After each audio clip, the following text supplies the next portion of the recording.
তবে কোরআন একটা কিতাব, আলহামদুলিল্লাহ। একজন হিরোইন খোরও দেখবেন সূরা ফাতিহা পড়তে পারে, তাই না? একজন হিরোইন খোরকেও দেখবেন সূরা ফাতিহা বলতে পারে। কোরআনের মুজিজা, সবার মনের মধ্যে আল্লাহ পাক কোরআন ঢুকিয়ে দিবেন। তবে চেষ্টা থাকতে হবে না, চেষ্টা করতে হবে। বাচ্চাদেরকে শেখান, বাচ্চাদেরকে লাড়া লাপ্পা না শিখিয়ে বাচ্চাদেরকে ভালো কিছু শেখান। নাহলে এইসব সন্তানরা, এইসব যুবক যুবতীরা বড় হয়ে যে ফিল্ম স্টারদের পিছনে দৌড়াবে, পর্ন স্টারদের পিছনে দৌড়াবে। বিদেশ থেকে কোনো মেয়ে যদি বাংলাদেশে আসে নাচতে, এদেরকে দেখতে টিকিট কাটতে যাবে 12,000 15,000 টাকা দিয়ে। সুসন্তান মানুষ করে যান, কুলাঙ্গার প্রজন্ম জন্ম দিয়ে কি দরকার? এর চেয়ে বাচ্চা নেওয়ারই দরকার নাই। যদি বাচ্চা কাচ্চা এভাবেই মানুষ করবেন তাহলে নেওয়ারই দরকার নাই ভাই। বন্ধা থাকেন, বিয়েই করার দরকার নেই আপনার। বাচ্চা তো মানুষ করতে পারছেন না। আল্লাহ পাক আমাদেরকে বোঝার তৌফিক দেন।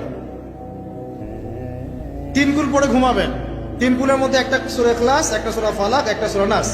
কি হবে এটা পড়লে? নবী সাল্লাল্লাহু আলাইহি ওয়াসাল্লাম বলছেন দৃশ্য বা অদৃশ্য, মানে যা দেখা যায়, যা দেখা যায় না, এই দৃশ্য অদৃশ্যের জগতের কোনো ক্ষতি তাকে স্পর্শ করবে না। প্রোটেকশন, আল্লাহর পক্ষ থেকে প্রোটেকশন।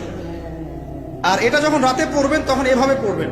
একবার সূরা ইখলাস, কুল হুয়াল্লাহু আহাদ, তারপর সূরা ফালাক, কুল আউযু বিরাব্বিল ফালাক, তারপর সূরা নাস, কুল আউযু বিরাব্বিন নাস পড়ে 2 হাত একত্রিত করে ফু দিবেন।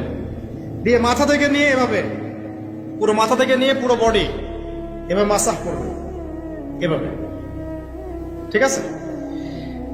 এটা 3 বার করবেন, একবার না। একবার পড়বেন, আরেকবার 3 বার। এরপরে পড়বেন সূরা কাফিরুন। কোন সূরা? কুল ইয়া আইয়ুহাল কাফিরুন লা আ'বুদু মা তা'বুদুন। এই সূরাটা পড়বেন লাকুম দীনুকুম ওয়ালিয়া দীন পর্যন্ত। কি হবে? আল্লাহর রাসূল সাল্লাল্লাহু আলাইহি ওয়াসাল্লাম বলেন যে রাতের বেলা ঘুমানোর আগে কেউ যদি সূরা কাফিরুন তেলাওয়াত করে ঘুমিয়ে যায়, আল্লাহ পাক ওই ব্যক্তিকে শিরকের পাপ থেকে মুক্ত রাখবে ইনশাআল্লাহ। আমি অনেক লেকচারে বলেছি, আবার বলছি যে যত মানুষ জাহান্নামে যাবে, হাজারে যে 999 জন মানুষই জাহান্নামে যাবে, তাদের আমলনামার মূল পাপটা হচ্ছে শিরক। কথা বুঝতে পারছেন? এই যে হাজারে যে পুরো 99% মানুষ জাহান্নামে যাচ্ছে, এটা তো হাদিস। তার মধ্যে যারা জাহান্নামে যাবে তাদের আমলনামায় সবচেয়ে কমন যে পাপটা থাকবে সেটা হলো কি?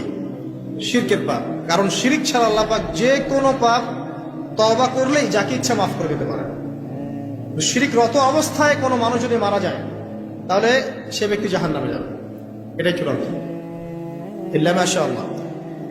তো সূরা কাফিরুন যদি আপনি তেলাওয়াত করেন, আল্লাহ পাক আপনাকে শিরক থেকে বাঁচাবেন। শিরক সম্পর্কে বিস্তারিত জানার জন্য আপনি পড়েন কিতাবুত তাওহীদ। কোন বই? কিতাবুত তাওহীদ। এই বইটাকে পড়েন, দেখবেন এখানে শিরকের সমস্ত বিষয়গুলো লেখা আছে। কোন কোন কাজ করলে শিরক হয়, কোন কোন কথা বললে শিরক হয়, কি চিন্তা করলে শিরক হয়। মনে রাখেন, এই যুগে সবচেয়ে বেশি যে পাপে মানুষ ডুবে আছে এটা হলো শিরকের পাপ। শুধু শিরক নিয়ে আমি আলাদা লেকচার দিব ইনশাআল্লাহ, কারণ এখন শিরকের আলোচনা শুরু করলে আর প্রোডাক্টিভ মুসলিম আলোচনা করতে পারবো। এটা এত ডিটেলস একটা সাবজেক্ট। মনে রাখবেন, শিরক চিন্তায় হয়, কথায় হয় এবং কাজে হয়। এই 3 শ্রেণীর শিরকের বিস্তারিত বিবরণ দেওয়া আছে কিতাবুত তাওহীদ নামের একটা বই। বাজারে কিনতে পাওয়া যায়, পড়ে দেখবেন। আর কি? রাতের বেলা শোয়ার আগে পড়বেন 33 বার সুবহানাল্লাহ, 33 বার আলহামদুলিল্লাহ এবং 34 বার আল্লাহু আকবার। আল্লাহর পক্ষ থেকে আপনার শরীরে শক্তি আসবে। এটা যারা নিয়মিত আমল করে, আল্লাহর পক্ষ থেকে তাদের শরীরে শক্তি আসে। হ্যাঁ, কারণ এইটা রাসূল সাল্লাল্লাহু আলাইহি ওয়াসাল্লাম কাকে শিখিয়ে দিয়েছেন? তার মেয়ে ফাতিমা রাদিয়াল্লাহু আনহাকে। ফাতিমা রাদিয়াল্লাহু আনহা এবং আলী রাদিয়াল্লাহু আনহু, তারা দুজন গিয়েছেন আল্লাহ রাসূলের দরবারে। গিয়ে বলেছেন, আমাদেরকে একজন দাসী বা দাস দিন। বাসার অনেক কাজ আমরা করতে পারি না, লাগে না কাজের মানুষ। নবী সাল্লাল্লাহু আলাইহি ওয়াসাল্লাম বলছেন যে আমি কি তোমাদেরকে এমন কিছু শিখিয়ে দিব যেটা তোমাদের এই দাস দাসের অভাব পূরণ করে দিবে, প্রয়োজন হবে না? অবশ্যই শিখিয়ে দিন। তখন নবীজি শিখালেন সাল্লাল্লাহু আলাইহি ওয়াসাল্লাম যে ঘুমানোর আগে 33 বার সুবহানাল্লাহ পড়বে, 33 বার আলহামদুলিল্লাহ এবং 34 বার আল্লাহু আকবার। তোমাদের দাস দাসের প্রয়োজন হবে না ইনশাআল্লাহ। ওর ব্যাখ্যায় অনেক ওলামায়ে কেরাম বলেছেন যে এটা নিয়মিত আমল করতে থাকলে রোগ ব্যাধি কম হয়, শরীরে শক্তি আসে, এনার্জি বাড়ে, আপনি নিজের কাজ নিজেই করতে পারবেন ইনশাআল্লাহ। আসুন সামনে যাই। এরকম ঘুমানোর আরো বেশ কিছু আমল আছে, আমি অল্প কয়েকটা বললাম, এগুলোই করা শুরু করেন, আল্লাহ তৌফিক দান করুন। আর যদি পারেন ওযু করে ঘুমাতে পারলে আরো বেশি ভালো হয়। এবার আপনি ঘুমাচ্ছেন ডান কাত হয়ে, কি পড়বেন এই সময়? আল্লাহুম্মা বিসমিকা আমুতু ওয়া আহইয়া। আলহামদুলিল্লাহ, দোয়া সবার মুখস্থ আছে। এবার ঘুমান। এই যে ঘুমাচ্ছেন আপনি 3 ঘন্টা বা 4.5 ঘন্টা বা 6 ঘন্টা, আপনার এই পুরো ঘুমটা হবে ইবাদত ইনশাআল্লাহ। এবং পবিত্র অবস্থায় ঘুমানোর অভ্যাস করতে থাকলে আল্লাহর পক্ষ থেকে আপনি সত্য স্বপ্ন দেখতে পারেন। এখনকার সায়েন্স একটা বিশ্বাস করে না, আর এই সায়েন্সকে নিয়ে আমার কোনো মাথা ব্যথাও নাই। কারণ এই আজকে একটা কথা বলে, কালকে একটা কথা বলে, ঠিক আছে?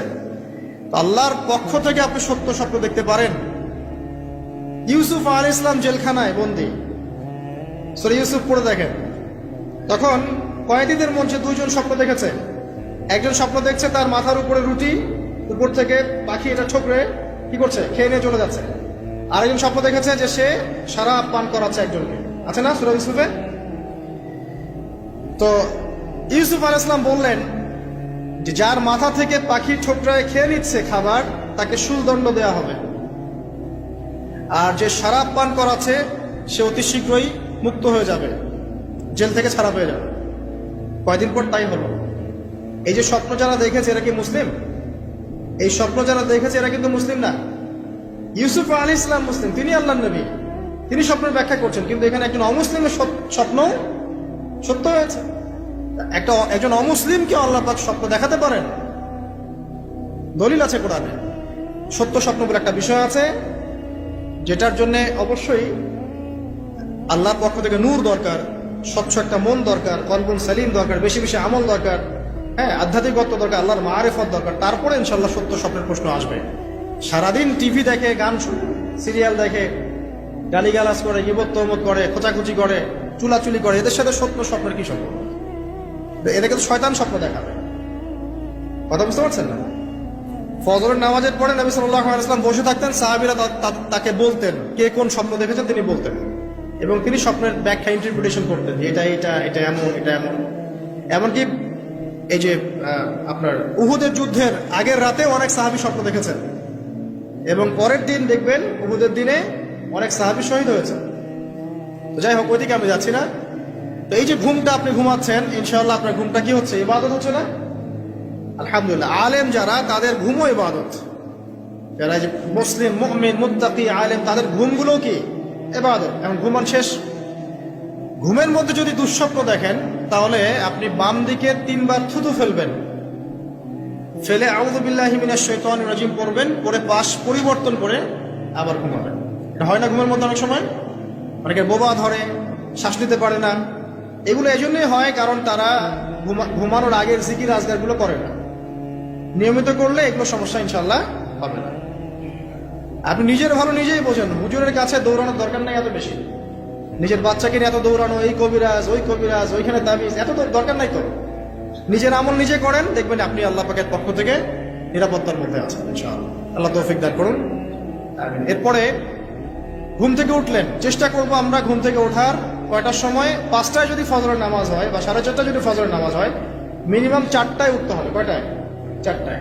এই জন্য যদি অ্যালার্ম দেন ঘড়িতে, অ্যালার্ম দিবেন প্রত্যেক 1.5 ঘন্টা পর পর।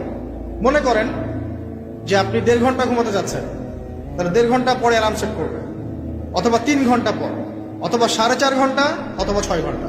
মানে 1.5 ঘন্টার গুণিতক দিয়ে আপনি অ্যালার্ম সেট করবেন, দেখবেন উঠতে পারবেন খুবই ইজিলি। এতে 1.5 ঘন্টায় আপনার ঘুমের সার্কেলটা পূর্ণ হয়। একটা ঘুমের সার্কেল পূর্ণ হতে আমাদের মাথায় তো রেস্টের দরকার আছে, এটা পূর্ণ হতে 1.5 ঘন্টার মতো সময় লেগে যায়। তো এটা একটা ট্রিক বললাম আপনাদেরকে, আপনি করতে পারেন, উপকৃত হবেন ইনশাআল্লাহ। তো ফজরের নামাজের মিনিমাম আধা ঘন্টা আগে আমাদেরকে ওঠার অভ্যাস করতে হবে। এই যে ঘুমটা ভাঙলো, ভাঙার সাথে সাথে কি করব? ভাঙার সাথে সাথে আল্লাহ শুকরিয়া, আলহামদুলিল্লাহিল্লাযী আহইয়ানা বা'দা মা আমাতানা ওয়া ইলাইহিন নুশুর। বাস, এই যে ইবাদত হয়ে গেল। এবার আপনি আরেকটা দোয়া পড়বেন, শিখে নেন। আপনি পড়বেন লা ইলাহা ইল্লাল্লাহ ওয়াহদাহু লা শারীকা লাহু লাহুল মুলকু ওয়া লাহুল হামদ ওয়া হুয়া আলা কুল্লি শাইইন কাদির সুবহানাল্লাহ আলহামদুলিল্লাহ ওয়া লা ইলাহা ইল্লাল্লাহ ওয়াল্লাহু আকবার লা হাওলা ওয়া লা কুওয়াতা ইল্লা বিল্লাহ আল্লাহুম্মা ইগফিরলি। এটা পড়ার পরে হাত তুলে দোয়া করেন, যা দোয়া করবেন তাই পাবেন ইনশাআল্লাহ। জানতেন? জানতেন না? তো এই দোয়াটা হচ্ছে দোয়া কবুলের অস্ত্র। ঘুম থেকে ওঠার পর যদি এই দোয়াটা করে দোয়া করেন, ইনশাআল্লাহ দোয়া কবুল হয়ে যাবে ইনশাআল্লাহ।